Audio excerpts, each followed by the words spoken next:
Outsource कर्मचारियों को बाहर किए जाने को लेकर नगरोटा बगवा के पूर्व विधायक अरुण मेहरा कुका ने सरकार के खिलाफ मोर्चा खोलते हुए गंभीर आरोप लगाए हैं।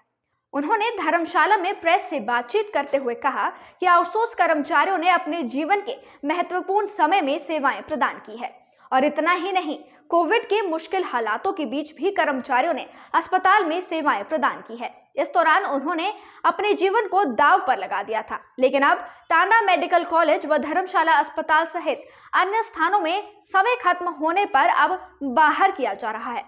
पूर्व विधायक ने कहा कि उनकी पूर्व सरकार ने भी आउटसोर्स कर्मियों को लेकर उचित रणनीति बनाए जाने की योजना बनाई थी, लेकिन आचार संहिता लगने के कारण कार्य लंबित रहा था। ऐसे में मौजूदा सरकार को इस पर उचित कदम उठाने चाहिए। उन्होंने नगरोटा बगवा के विधायक आरएस बाली पर भी निशाना साधते हुए इस मामले में राजनीति किए जाने का आरोप लगाया है। उन्होंने कहा कि सीएम से रात को मिलवाने की बात झूठी है। अरुण ने कहा कि सरकार विरोध की भावना से काम कर रही है, जबकि जनता से किए गए सभी वादे झूठे साबित हो रहे हैं। उन्होंने कहा कि हर प्रकार के टैक्स बढ़ाने का काम कांग्रेस सरकार कर रही है। अब विभागों को रेवेन्यू इकट्ठा करने के लिए निर्देश दिए गए हैं। आज का विशेष मुद्दा तो जो आउटसोर्स पर रखे गए कर्मचारी हैं उनके विषय पर ही था, जिनको वर्तमान सरकार ने, मेरी जो अभी तक की जानकारी है उसमें अभी तक कोई लिखित आदेश नहीं आया कंटिन्यू करने के लिए, तो उनको जो बाहर का रास्ता दिखाया था उसी के संदर्भ में था। ये शनिवार से प्रक्रिया शुरू हुई है, क्योंकि कॉन्ट्रैक्टर का 31 मार्च को कॉन्ट्रैक्ट खत्म हो गया था और उसमें लगभग 132 नर्सें हैं, 98 वार्ड बॉय हैं और सफाई इतने ही लगभग सफाई कर्मचारी हैं।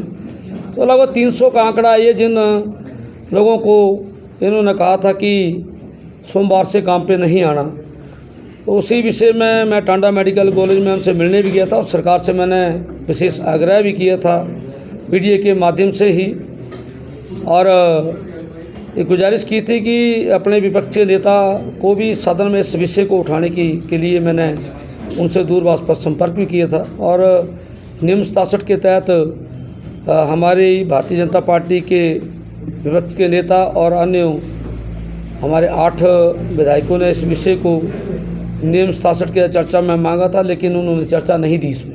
आशा है कि पिछले कल जो नगरोटा के विधायक हैं उन्होंने कहा कि मैं एडवर्टाइजमेंट नहीं करता हूं, लेकिन मेरे पास पिछले कल रात को 12:30 बजे कुछ बच्चे पहुंचे और मैं शिमला में उनको रात को मुख्यमंत्री के पास ले गया और मैंने मुख्य से उसी समय वो खाना खाने लगे थे, आदेश पारित करवाए।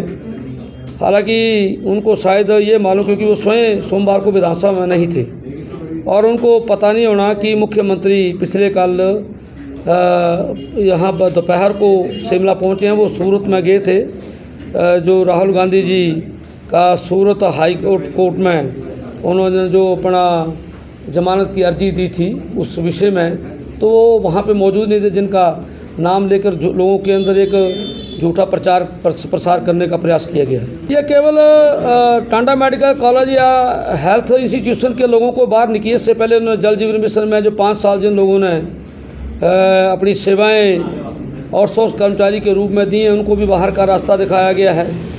और भी अन्य विभाग हैं जहां से उनको निकाला गया है। ये एक गलत परंपरा इस सरकार के द्वारा स्थापित की गई है। पिछली सरकार के द्वारा जितने भी लोग रखे थे, हमने उनके लिए पॉलिसीज हम लेके आए, हमने किसी को नहीं निकाला। लेकिन इस सरकार ने जिस तरीके से ये प्रथा शुरू की है, ये अच्छी शुरुआत नहीं है। इससे इनका जो झूठी गारंटियों का जो इन्होंने लोगों को आश्वस्त किया था, उसका पर्दाफाश होता है। उन्होंने कहा कि भर्ती घोटाले को लेकर भी सरकार आयोग को निरस्त कर रही है, जबकि पारदर्शी तरीके से एग्जाम नहीं करवाए गए हैं। धर्मशाला से राहुल चावला की रिपोर्ट।